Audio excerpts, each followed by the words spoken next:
Hello there, I'm Bill Leake.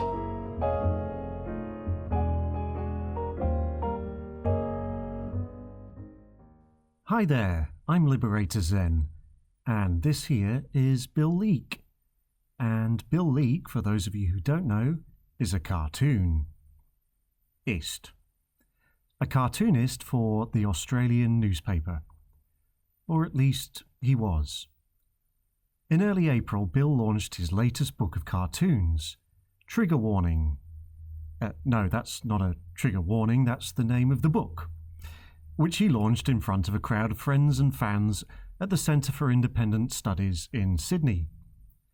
A certain somebody decided to gatecrash this event. Yes, I know who it is. Hello, Liz! Hey, Bill. Good afternoon. How are you, mate? Sorry, you can continue your speech afterwards. But... In hindsight, the book launch was the perfect send-off for Bill.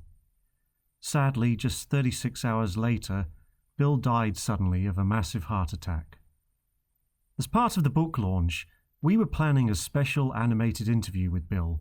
He'd drawn this cartoon of himself for it, and we had set aside a day to record the week following the official book launch.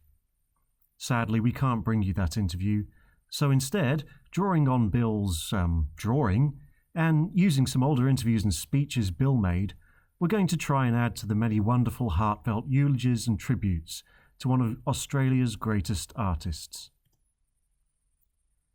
Bill was born Desmond Robert Leake in Adelaide, South Australia in 1956, and in celebration of this fact, the South Australian government has agreed to supply the power for the following segment of the show.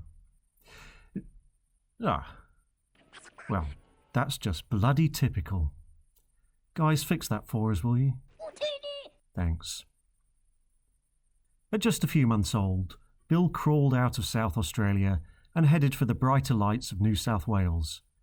And at school, he used his developing artistic skills to draw naughty caricatures of his teachers, much to the amusement of his classmates. People and faces clearly fascinated the young Bill. I remember even as a kid sitting on the bus, and I'd look at all the faces on the bus and I'd think, gee, I'd like to draw that person. And that person didn't have to be beautiful. That just person had to have something about them themselves that was really interesting. And you can say with 100% confidence, if you ask yourself that question, you're sitting in a bus, there won't be a single person in that bus that you wouldn't like to do a painting or a drawing of. That's why people, when they say to me, who's the person you'd most like to paint? Yeah. I was thinking, I don't know. The nearest one at hand, I suppose. And every day I see something different. I never see the same thing twice. And I always think I could actually spend the rest of my life just painting images that I see, and I'd never tire of it. After leaving school, Bill attended the Julian Ashton Art School before he set off travelling, which included a stint in Europe, where he met his first wife. On returning to Australia, Bill started drawing cartoons for The Bulletin and the Sydney Morning Herald, before he was recruited by News Limited in the 1990s. For many people, a favourite morning ritual was having their morning leak, and there is no doubt that in recent years Bill was producing some of the finest cartooning in Australia, if not the world. Though he is best known for his cartoons, Bill also painted, though switching from one to the other is apparently not so easy.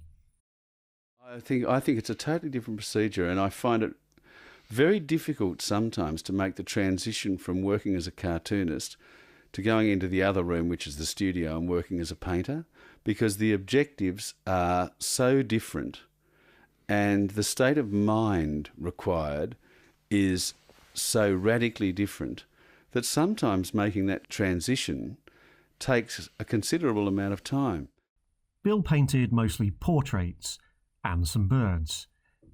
No, not those kind of birds. And even the occasional hawk. He was recognised and awarded for his artistic skills by some fellas called Stanley and Walkley, though Archie wasn't too keen, but Archie's bald. After failing to convince his friends that balcony diving could be the next Olympic event, Bill took time off to recover and slowly returned to drawing cartoons full-time for The Australian. Now, being a cartoonist these days is a dangerous occupation, and with Bill, this was no exception. In recent years, he had received numerous threats from the most intolerant bunch of totalitarian, freedom-hating, fanatical, cult-like, vile, spiteful douchebags ever known to mankind. But enough about the left, we'll talk about them later.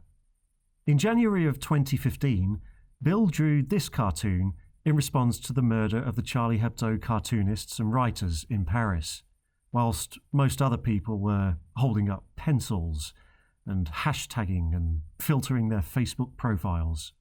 2 years ago, I realised that sometimes I really do have to worry about whether people think my cartoons are funny or not, when I discovered to my surprise that bloodthirsty barbarians aren't immune to political correctness, and their delicate sensibilities are just as easily offended as those of any precious little snowflake you'll find in a gender studies faculty at the university.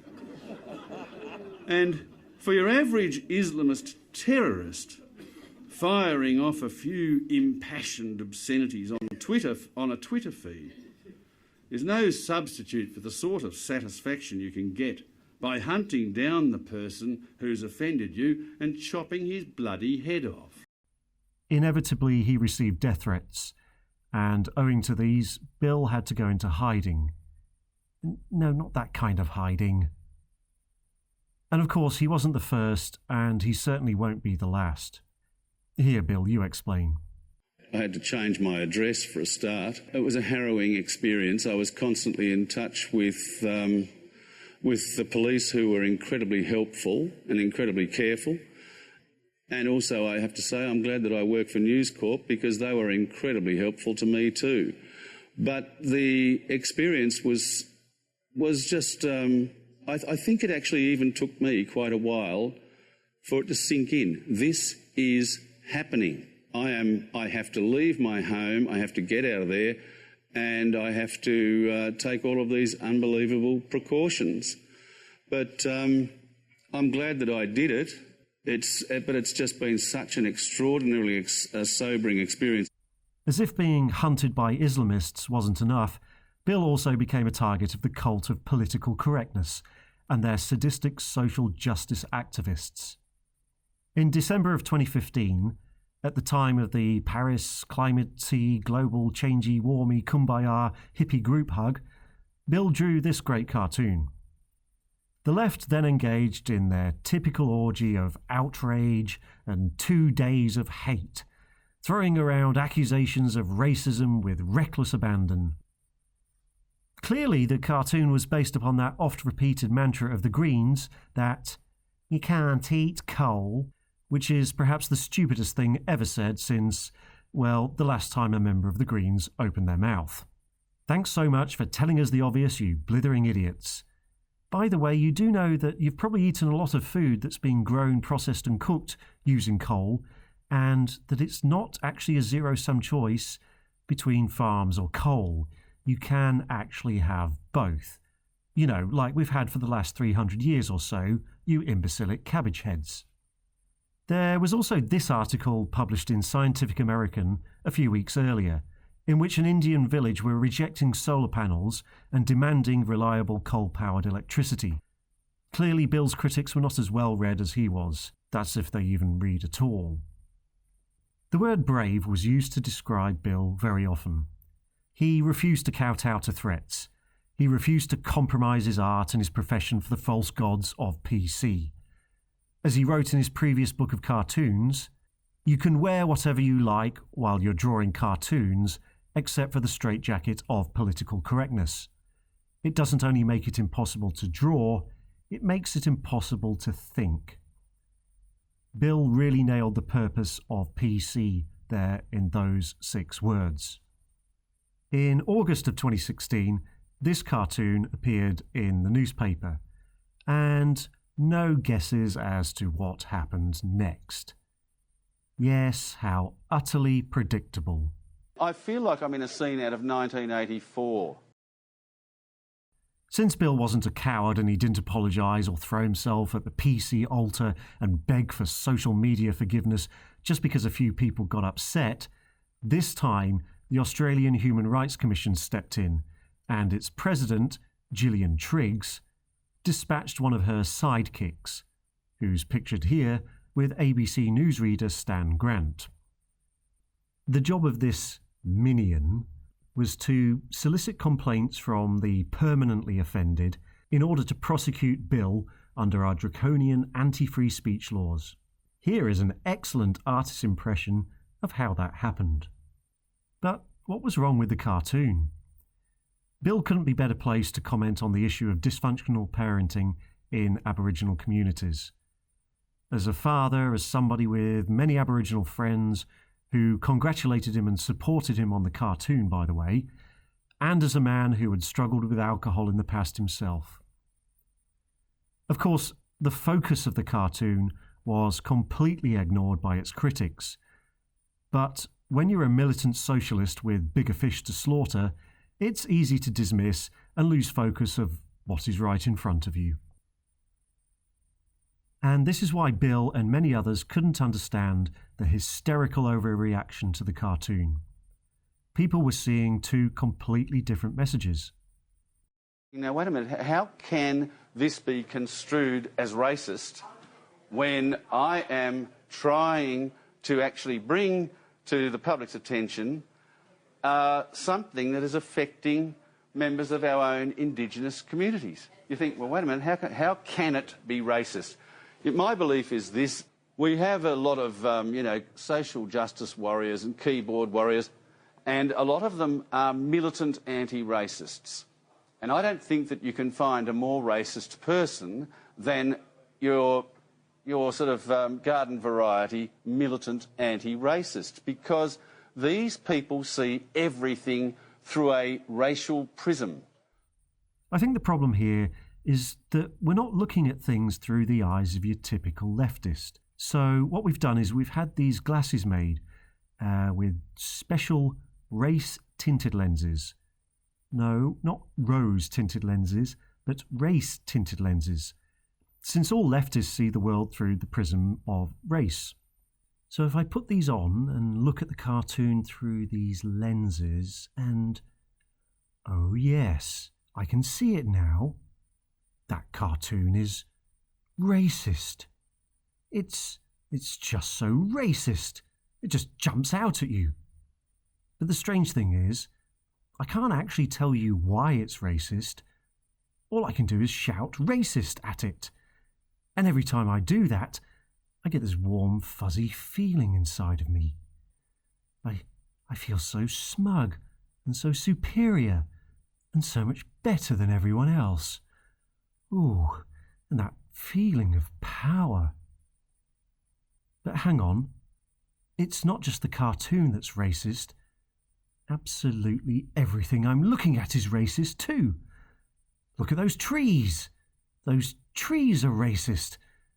And that frog is racist too. My God, racism is everywhere. Right, that's it. I'm taking these race-tinted lenses off. Wow. No wonder the left are so messed up.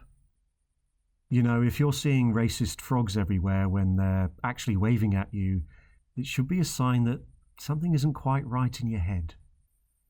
Hey, you know what? I've just noticed. You know how sunglasses are mirrored on the outside of the lenses? Well, these race-tinted lenses are mirrored on the inside. I wonder what that could mean. Now, despite the terrible abuses of the Star Chamber, that is the Australian Human Rights Commission, Bill maintained his sense of humour, and he brilliantly mimicked and mocked his own cartoon and those pursuing him. And so did other cartoonists, even after Bill died. It's funny, isn't it? Free speech must be the only free thing that the left hate. They love everything else when it's free, but not free speech. You know what's truly frightening about institutions like the Human Rights Commission? It's that they are run by people whose ideology is the complete antithesis of the values they are supposed to be protecting. The outgoing president of the Human Rights Commission recently commented in a speech that, "Sadly, you can say what you like around the kitchen table at home." Well, with the way we're headed, this shouldn't be an issue much longer. It's amazing, really. The HRC go nuts when art imitates life, but are desperately craving for life to imitate art. I didn't know it myself. Thought crime was so insidious. It just creeps up on you.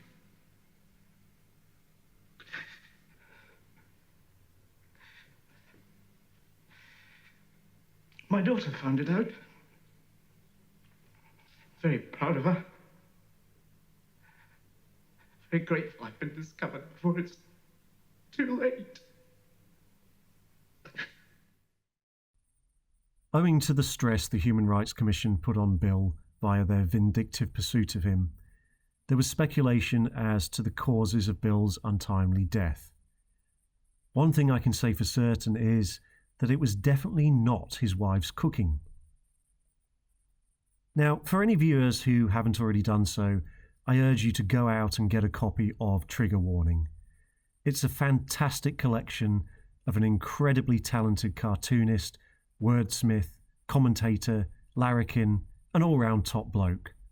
Despite it selling out within 6 days of launching, and Bill was worried that it wouldn't sell, it has been reprinted, and I'll leave links to purchase online in the description below and at the end of the video, as well as the link to Bill's website where you can still buy individual prints of his cartoons.